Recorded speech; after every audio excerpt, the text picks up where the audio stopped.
Olá, olá, olá! Eu sou a professora Débora Ramos Santos e hoje nós vamos aprender mais sobre conto, gênero conto. Nós vamos ver sobre os contos literários.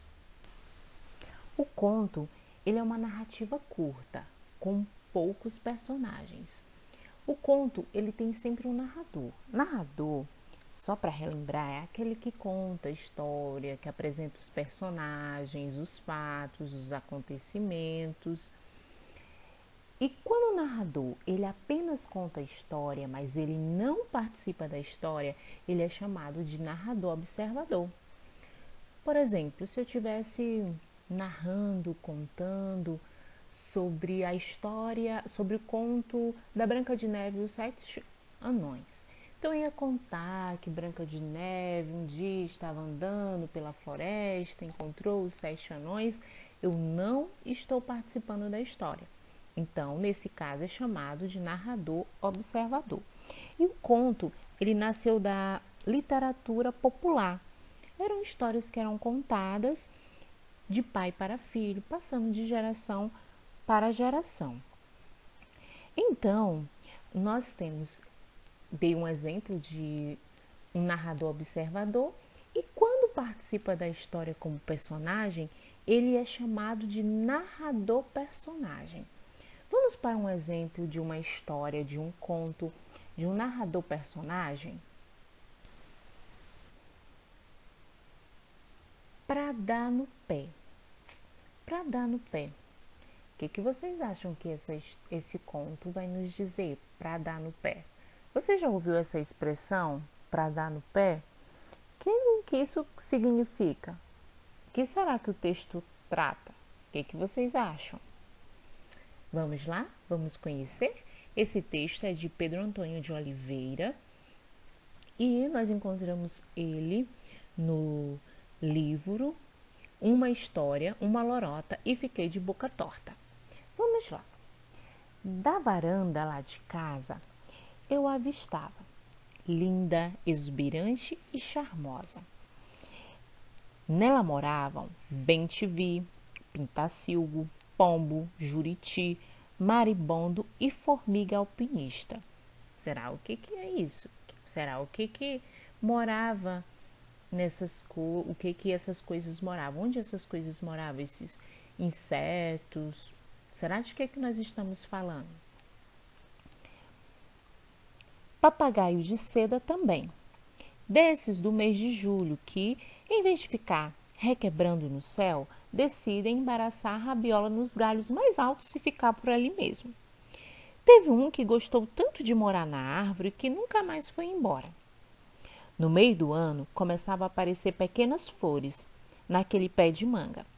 Os frutos só chegavam em meados de dezembro. As chuvas do fim de tarde, muitas vezes, aprontavam, jogavam no chão as suculentas frutas. Umas se esborrachavam feio na lama. A dona Tina, na manhã seguinte, distribuía tudo entre a vizinhança. Era bom. Um dia surgiu a notícia que não agradou a molecada. Iriam derrubar o pé de manga e, no lugar, construir uma casa. Achei um absurdo. Será? Os bichos ficariam sem lar, o ar sem oxigênio e eu sem minhas mangas. Ora, onde já se viu um negócio desses? Corri como foguete para chamar a turma. Fomos para debaixo da mangueira. Criamos gritos de guerra e tudo, só para tentar salvar a árvore. Improvisamos cartazes e fizemos o maior auê.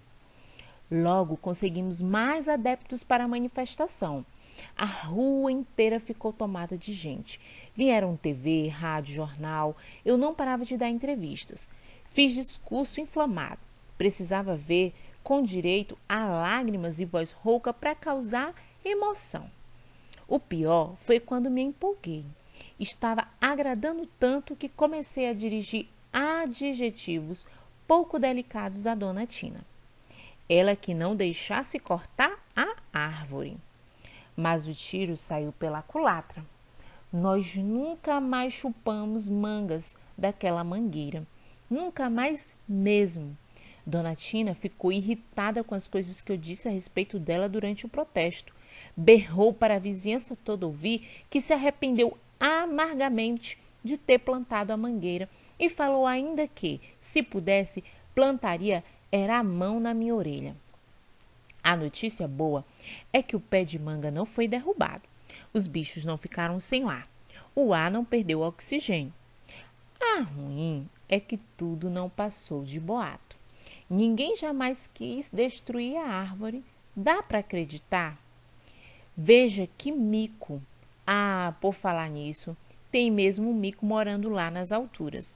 O danado vive bem, chupa manga que só vendo. Quem sabe não pinta uma amizade, ele arremessa de lá umas frutinhas pra gente. Porque manga, de agora em diante, só assim. Descobri que espírito ecológico não combina com fofoca. E aí, o que vocês acharam desse texto? O que vocês acharam deste conto? E sobre fofoca, o que vocês acham da fofoca? A fofoca é uma coisa que vale a pena? Indo mais adiante, fake news. Nós estamos em uma era digital onde aparecem muitas posts, histórias nas redes sociais. Dá para acreditar em tudo? Então vamos aprofundar mais nosso tema sobre conto, os nossos conhecimentos sobre conto, também sobre fofoca, fake news e também neste conto. Vamos perceber quem são os personagens deste conto, quem participa deste conto, qual é a situação inicial. A gente pode perceber isso no primeiro e no segundo parágrafo. Qual é a situação inicial? Nós podemos também ver neste conto qual é o conflito no terceiro parágrafo, qual é o conflito, o que está acontecendo aqui, o que foi que aconteceu de ruim neste conto. Podemos ver também o clímax no quinto e no sexto parágrafo. E aqui nos dois últimos parágrafos nós podemos ver o desfecho, o final da história. Agora é com vocês. Vamos para as nossas atividades, aprofundar o conhecimento e deixe os comentários.